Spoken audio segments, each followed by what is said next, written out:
हमारे नवोदय विद्यालय प्रवेश परीक्षा में जो पर्यावरण के टॉपिक शामिल किए गए हैं, जैसे हमने पिछले वीडियो में पढ़ा पर्यावरण के बारे में, पर्यावरण क्या होता है ना, पर्यावरण के घटक क्या होते हैं, कौन कौन से घटक हैं पर्यावरण के, पर्यावरण में क्या क्या का प्रभाव पड़ता है, उन सब के बारे में हमने जाना है ना। और उसके बाद अंतिम में मैंने वस्तुनिष्ठ प्रश्न करवाए हैं। उस वस्तुनिष्ठ को हल करने के बाद आपके पर्यावरण से संबंधित जो भी सवाल आने वाले हैं वो सभी आपसे बन जाएंगे। तो चलिए फटाफट आप मेरे चैनल को सब्सक्राइब करिए और घंटी के ऑल नोटिफिकेशन को क्लिक करिए, ताकि जब भी कभी मैं वीडियो डालूं तो सबसे पहले आप तक मेरी वीडियो पहुंचे। तो चलिए वीडियो को शुरू करते हैं। तो आज का हमारा टॉपिक है परिवहन। तो सबसे पहले कोई भी टॉपिक पढ़ने से पहले हम परिवहन जैसे पढ़ रहे हैं तो इसकी परिभाषा जानेंगे, आखिर परिवहन होता क्या है। तो परिवहन होता क्या है, तो मनुष्य वस्तुओं और सूचनाओं को एक स्थान से दूसरे स्थान तक पहुंचाने के साधन एवं साधनों को परिवहन कहते हैं। ठीक है, जो हम सामान इधर से उधर, है ना, इस गांव से उस गांव, इस राज्य से उस राज्य, इस शहर से उस शहर हम लाते हैं, ले जाते हैं, है ना। मनुष्य हम खुद आते जाते हैं, है ना, वस्तुओं को लाना ले जाना करते हैं, सूचनाओं को आदान प्रदान करने के लिए जिन साधनों का प्रयोग करते हैं हम, उन सभी को क्या करेंगे, क्या कहेंगे, परिवहन कहेंगे। ठीक है, हमको कहीं काम है तो हमको घर से जाना है, किसी दूसरे शहर में जाना है तो हम क्या क्या चीज का प्रयोग करेंगे। जैसे हम अपने गांव से किसी दूसरे गांव जाएंगे, है ना, हमको किसी दूसरे शहर में जाना है या दूसरे राज्य में, जिला में जाना है, तो हम किस चीज का उपयोग करेंगे और किस साधन का उपयोग करके हम दूसरे स्थान पर पहुंच पाएंगे, उन सभी को हम कहते हैं परिवहन।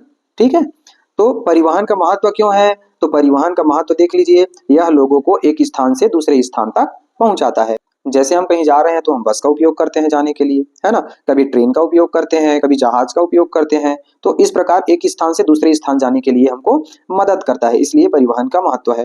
दूसरा, वस्तुओं के आदान प्रदान से बड़े बड़े व्यापारी, है ना, बड़े बड़े व्यापारी जो होते हैं वो दूसरे जगह से सामान लाकर अपने निज निवास स्थान में या कहीं अन्य जगह पर अपना दुकान लगाते हैं। तो दूसरे जगह से जो सामान वो लाते हैं, सामग्री लाते हैं, तो उस वस्तुओं का जो आदान प्रदान होता है वो किसकी सहायता से होता है, तो ट्रांसपोर्टेशन की सहायता से होता है। भाई मैं किसी सामान को एक जगह से दूसरे जगह ले जाऊंगा तो मुझे जरूरत पड़ेगी ना गाड़ी की, ट्रक की, हाईवा की, जो भी है, तो मेरे को जरूरत पड़ेगी, वही है परिवहन। रोजगार के अवसर प्रदान करता है ना, जैसे कोई बस ड्राइवर है ना, कोई बस ड्राइवर है, कोई ट्रेन चालक है, कोई हवाई जहाज चलाता है, तो उनको क्या मिल रहा है, रोजगार मिल रहा है उनसे। ठीक है, समाज और देश के विकास में महत्वपूर्ण भूमिका निभाता है। ठीक है, समाज में भी काम आता है परिवहन, एक साथ किसी चीज को लाना है, ले जाना है, समाज के विभिन्न गतिविधियों में हमको भाग लेना है, तो परिवहन की आवश्यकता होती है ना। देश के विकास में सहायक है। देश के विकास में कैसे सहायक है, तो जैसे हम सफर कर रहे हैं, ना, हम सफर कर रहे हैं किस में, ट्रेन में सफर कर रहे हैं, ट्रेन में हम क्या कर रहे हैं, सफर कर रहे हैं, तो इनका हमको क्या करना पड़ेगा, शुल्क देना पड़ेगा। और जो शुल्क हम दे रहे हैं वो कहाँ पे काम आ रहा है, देश के लिए काम आ रहा है। तो इस हिसाब से, तो इसलिए कहा जाता है कि देश के विकास में भी महत्वपूर्ण है।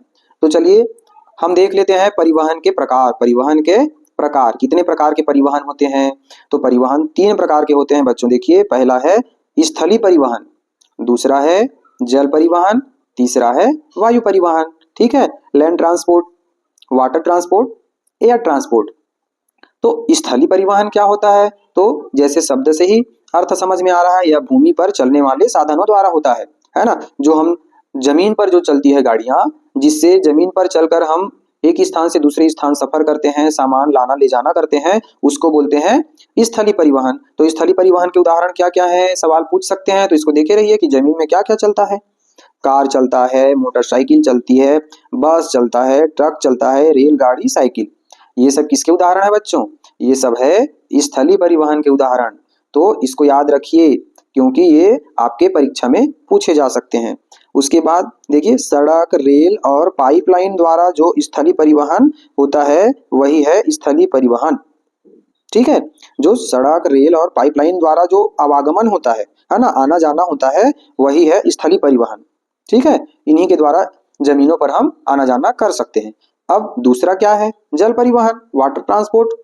तो जल मतलब पानी, तो पानी में जिसकी सहायता से हम आवागमन करते हैं, आना जाना करते हैं, इस एक स्थान से दूसरे स्थान आना जाना करते हैं, उसको बोलते हैं क्या, जल परिवहन। तो जल परिवहन के कौन कौन से उदाहरण है देखो, है ना, जहाज है, नाव है ना, मोटर रोबोट है, जलयान बार्ज है। ठीक है, यह जल नदियों, समुद्रों, झीलों, नहरों में चलने वाले साधनों द्वारा होता है। अब तीसरा क्या है? वायु परिवहन। वायु मतलब क्या होता है? हवा होता है।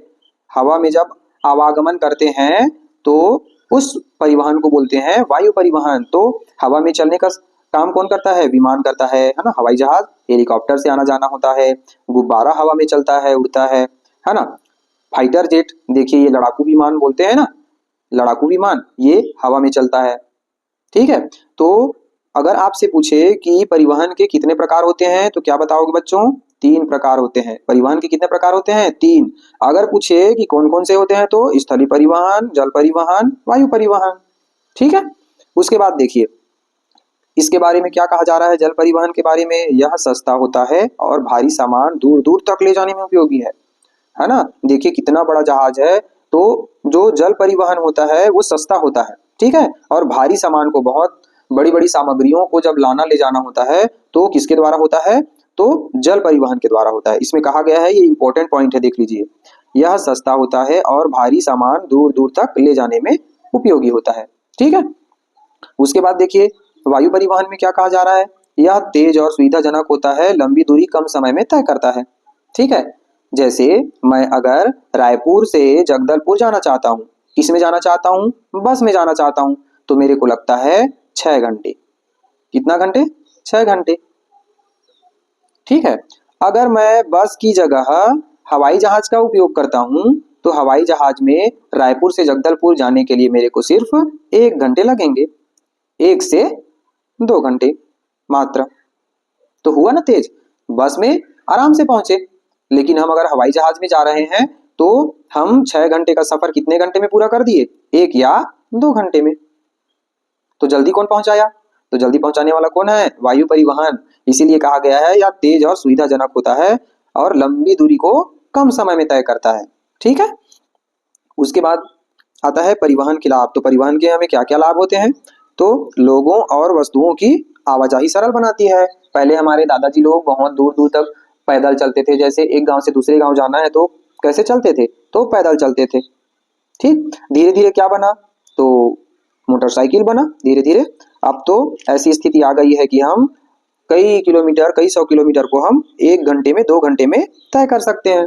तो ये धीरे धीरे आविष्कार होते गया, साइकिल, साइकिल से मोटरसाइकिल, कार, बस, है ना, पानी जहाज, हवाई जहाज, इस प्रकार विकास होते गया और हमारे आवागमन के साधन क्या होते गए? सहज होते गए और हम बहुत जल्दी जल्दी सरलता से यहाँ से वहां, एक स्थान से दूसरे स्थान पहुंचने लगे। ठीक है, उसी प्रकार व्यापार और उद्योग को बढ़ावा मिलता है ना। व्यापार और उद्योग को कैसे बढ़ावा मिलता है?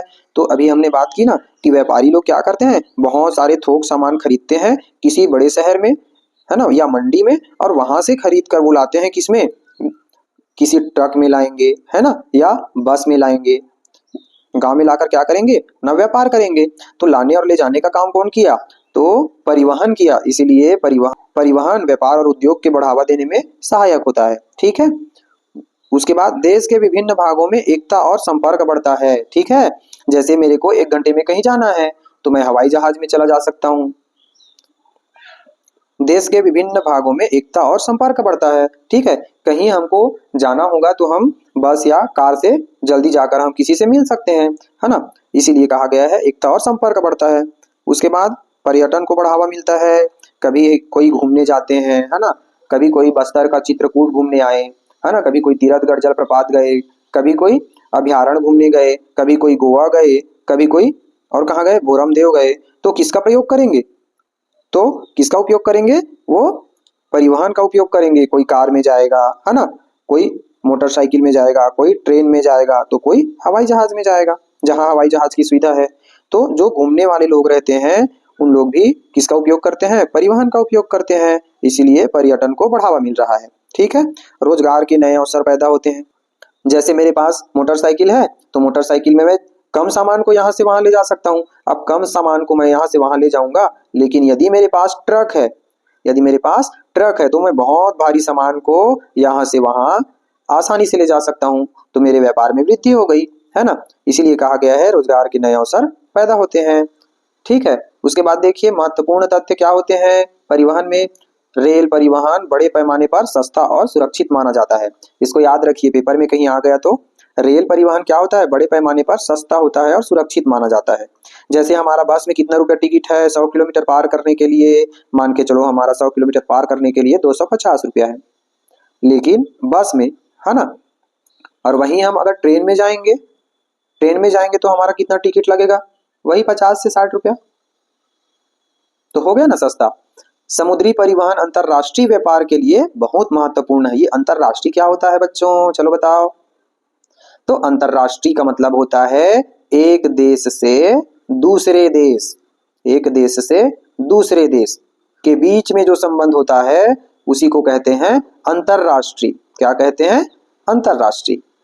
ठीक है, तो अंतरराष्ट्रीय व्यापार के लिए बहुत महत्वपूर्ण कैसे हो गया समुद्री परिवहन, तो समुद्रों के द्वारा बहुत भारी सामानों को एक देश से दूसरे देश में क्या किया जाता है, ले जाया जाता है, आयात निर्यात कहते हैं। ठीक है, किसी दूसरे देश से अगर हमारे देश में सामान लाए तो उसे कहते हैं आयात। क्या कहते हैं, आयात। और अगर हमारे देश से किसी दूसरे देश में ले जाएंगे सामग्रियों को तो उसको कहते हैं निर्यात। ठीक है, इसको याद रखना। तो समुद्री परिवहन अंतरराष्ट्रीय व्यापार के लिए बहुत महत्वपूर्ण होते हैं, एक देश से दूसरे देश ले जाते हैं समुद्री परिवहन के द्वारा। फिर वायु परिवहन सबसे तेज और महंगा होता है ना भाई। ये हमको 6 घंटे का सफर 1 घंटे में करके दे रहा है, 1 या 2 घंटे में, है ना, लेकिन इसका शुल्क भी ज्यादा है, इसका किराया भी ज्यादा होता है ना। भले ही किराया ज्यादा होता है लेकिन ये बहुत लंबे सफर को थोड़े ही समय में तय कर देता है। ये हो गया हमारे परिवहन के बारे में अवधारणा। ठीक है, परिवहन को समझ लिए। आइए अब हम इनके सवाल हल करते हैं। सबसे पहले देखिए क्या होता है, भूमि पर चलने वाले परिवहन को क्या कहते हैं। चलिए बच्चों बताइए, भूमि पर चलने वाले परिवहन को क्या कहते हैं, जल परिवहन, वायु परिवहन, स्थलीय परिवहन, वायुमंडलीय परिवहन। वेरी गुड, इसे कहते हैं स्थलीय परिवहन। जो भूमि पर चलते हैं, सड़क पर चलते हैं, उसको बोलते हैं स्थलीय परिवहन। कौन सा परिवहन जल में होता है, तो जल परिवहन जल में होता है, जो नाव जहाज चलते हैं वो। वायु परिवहन का उदाहरण कौन सा है, वायु परिवहन मतलब क्या होता है बताइए। तो हवा में, है ना, आकाश में क्या चलता है, बस चलती है, नाव चलती है, जहाज चलता है या विमान चलता है। बहुत बढ़िया, हमारा उत्तर क्या होगा, विमान, जो वायु परिवहन है। उसके बाद सबसे तेज परिवहन कौन सा है, सबसे तेज परिवहन है विमान परिवहन। ठीक है, जो 6 घंटे के सफर को 1 घंटे में तय कराया कौन है, हवाई जहाज जो आकाश में चलता है, विमान। ठीक है, उसके बाद देखिए भारी सामान के लिए कौन सा परिवहन सस्ता है, तो कौन सा परिवहन सस्ता है, जल परिवहन सस्ता है, जो एक देश से दूसरे देश सामान को लाते ले जाते हैं। ठीक है, रेलगाड़ी किस प्रकार के परिवहन का उदाहरण है, तो रेलगाड़ी स्थलीय परिवहन के उदाहरण है। क्यों, क्योंकि वो रेलगाड़ी कहाँ पे चलता है, जमीन पर चलता है, और जो जमीन पर चलता है उसको क्या कहते हैं, स्थलीय परिवहन। ठीक, तो हमारा उत्तर हो जाएगा स्थलीय परिवहन। उसके बाद पाइपलाइन किस प्रकार का परिवहन है, तो पाइपलाइन किसका परिवहन है, तो स्थलीय परिवहन है ना। आप कभी भी अपने गांव में देखिएगा, रोड के किनारे किनारे एक होल करके उसमें पाइप डालते हैं, और पाइप डालने के बाद उसमें वायर रहता है, तार या कुछ भी। जैसे हमारे गांव में क्या लगा है, नल लगा है, तो पाइप के द्वारा क्या आता है, पानी आता है, तो वहां से हम पानी को लाना ले जाना कर रहे हैं ना, तो वो हो गया पाइपलाइन। ठीक, तो वो भी क्या हो गया, स्थलीय परिवहन हो गया, जो जमीन पर हो रहा है, भूमि पर। अंतरराष्ट्रीय व्यापार के लिए कौन सा परिवहन उपयोगी है, अंतरराष्ट्रीय मतलब एक देश से दूसरे देश। ठीक है, एक देश से दूसरे देश अगर हमको लाना है, ले जाना है, तो कौन सा परिवहन उत्तर होगा हमारा, तो जहाज परिवहन। ठीक है, समुद्री जहाज में जो हम सामान लाना ले जाना करते हैं ना, वही वाला ये। ठीक, तो ये हो गया आपका आज का परिवहन वाले टॉपिक पर सवाल। अगर आप इसको अच्छे से समझ गए तो पर्यावरण के परिवहन से संबंधित आने वाले कोई भी प्रश्न आपसे नहीं छूटेंगे। पर्यावरण पुस्तक के, है ना, अध्याय 22 में देखिएगा परिवहन से संबंधित क्या है, पाठ दिए गए हैं। ये परिवहन, इस पर हमको कुछ कुछ चीजें, बहुत अच्छी चीजें दी गई है, उनको दिखा रहा हूं ना आपको, इसको याद रखना। एक होता है राजकीय राजमार्ग, एक होता है राष्ट्रीय राजमार्ग। तो राजकीय राजमार्ग किसको कहते हैं, एक राज्य के दो या दो से अधिक जिलों को जोड़ने वाली सड़क। ठीक है, जो एक राज्य है, मान के चलो ये हमारा छत्तीसगढ़ है, ऐसे ही बना दे रहा हूं ना, ये हमारा छत्तीसगढ़ है, और मान के चलो यहाँ पे है बस्तर, यहाँ पे है कोंडागांव, यहाँ पे है कांकेर,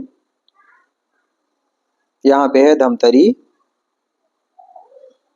तो ये एक जिला से दूसरे जिला को जो जोड़ते हुए सड़क आई है उसे कहते हैं राजकीय राजमार्ग, मतलब ये राज्य के अंदर में है। ठीक है, तो जो देखिए दो या दो से अधिक जिलों को जो जोड़ रही है उसे कहते हैं राजकीय राजमार्ग। ठीक है, ये राजकीय राजमार्ग का चिन्ह कैसे रहता है, ये पत्थर पर क्या लिखा रहता है, हरा रंग की पट्टी रहती है और उसमें लिखा रहता है, देखिए रायपुर 30 किलोमीटर, ये क्या है, राजकीय राजमार्ग का चिन्ह है। अब दूसरा देखिए, जब दो या दो से अधिक राज्यों को कोई सड़क जोड़ती है तो उसको कहते हैं राष्ट्रीय राजमार्ग। ठीक है, तो जैसे ये हमारा भारत है,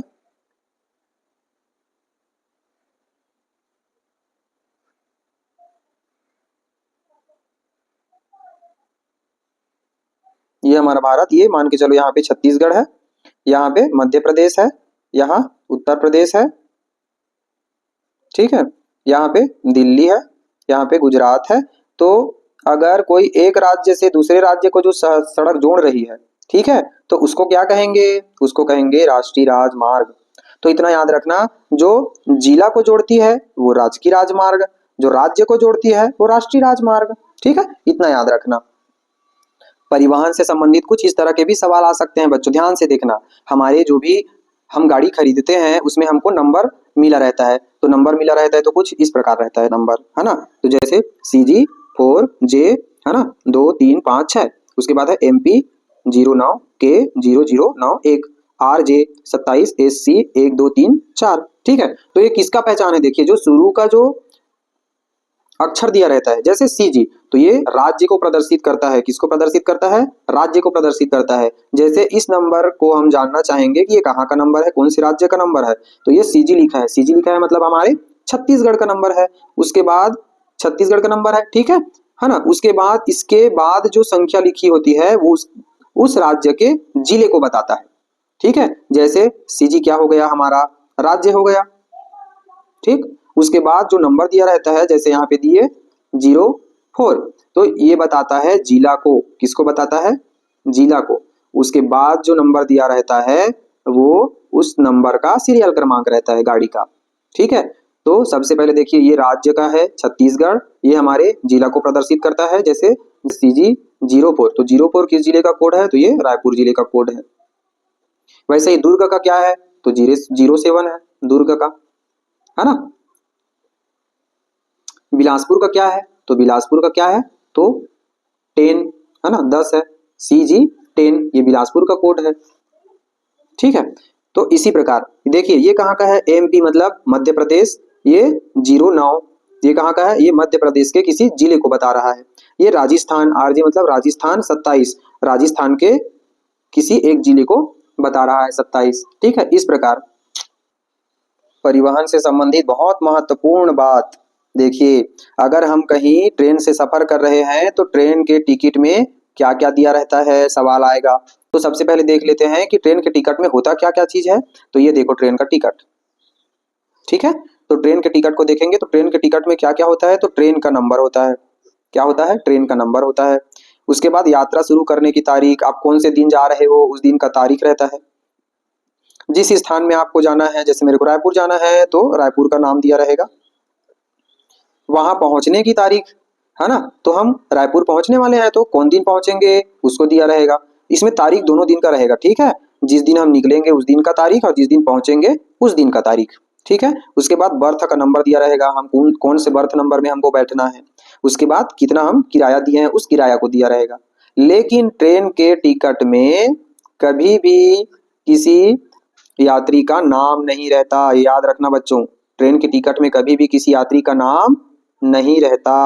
अगर यहाँ A दे दिए, है ना, B दे दिए, C दे दिए, यहाँ पे दे दिए जाने की तारीख, है ना, जाने की तारीख, पहुंचने की तारीख,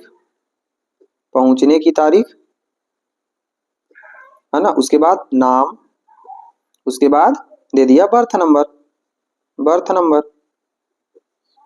ठीक है। तो अब प्रश्न है कि इनमें से कौन ट्रेन के टिकट में नहीं रहता, तो क्या नहीं रहता, तो यात्री का नाम नहीं रहता, ये हमारा राइट उत्तर हो जाएगा, ठीक है। तो आज के लिए बस इतना ही बच्चों, मैं और वीडियो लेकर आऊंगा जिसमें नए नए टॉपिक पर जितने भी आपके पर्यावरण से संबंधित सवाल आने वाले हैं उन सभी टॉपिक को कवर करूंगा और ऐसे ही आपको वस्तुनिष्ठ प्रश्नों की तैयारी कराऊंगा, जिससे आप पर्यावरण से संबंधित आने वाले जो भी सवाल हैं उन सभी सवालों को क्या कर पाएंगे, बना पाएंगे। बस आज के लिए इतना ही बच्चों, धन्यवाद।